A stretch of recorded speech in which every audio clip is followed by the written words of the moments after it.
Сметам дека премногу долго трае нашиот пат кон Европската Унија, сме дале многу жртви, не сме виделе многу голем резултат, причините сите ги знаеме, меѓутоа се поставува прашањето треба ли сега да се откажеме.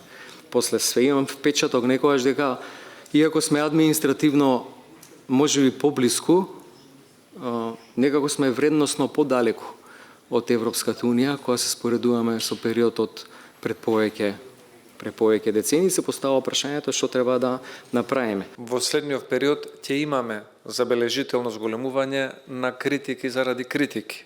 Предизборието ќе носи некогаш и повеќе политизација на критиките наместо нивен квалитет, но сепак како пратеници без разлика дали доаѓаме од власта или од опозицијата, треба да бидеме критични, основано критични, за да зголемиме продуктивноста на извршната власт, а основата за таа критика ни ја дава усвоената реформска агенда.